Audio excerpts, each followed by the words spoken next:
My aim for today is to scout for location. So I'm planning to shoot a time lapse here of the Milky Way as it's coming across the cliffs in the distance. So we've got a nice rugged coastline, and we've got the waves crashing. So it's probably going to be about 20-second exposure. So the waves won't be too much of a big deal, but I'm more concerned about the coastline. So we've got all the cliffs zigzagging its way into the distance, so it should make a beautiful composition. There's a lot of texture in there. There's waves crashing against the rocks at the bottom of the cliff, and then you can see the cliff sort of zigzagging its way into the distance. So I think the composition should be good. At the moment it's extremely windy. I was planning to put the drone up and get some footage, but I don't think it's a good idea.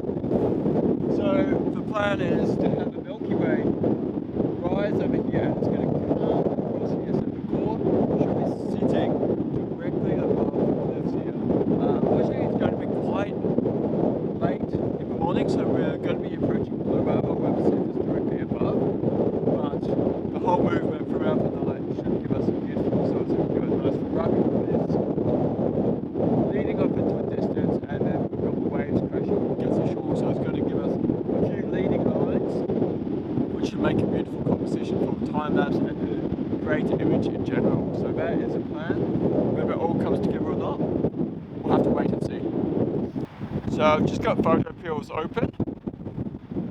Set the time to the nearest moon by pressing this one here. And it should be this Friday. However,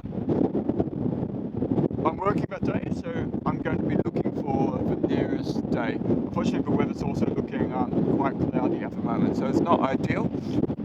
But any of the next few days when the moon is quite low should be perfect time to take a photo of this time lapse.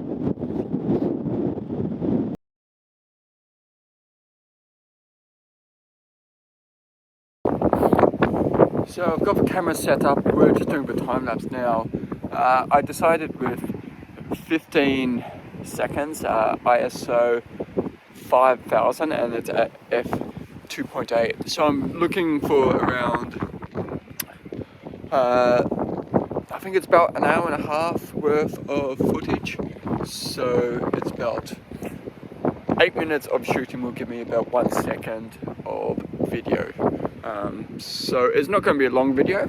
However, I do have work tomorrow, so I can't stay out here all night shooting in time lapse, but it should be nice, short and sweet, and I can't guarantee that Aurora is going to be around for that whole time, so it's a bit of trial and error, and with some luck as well, of course.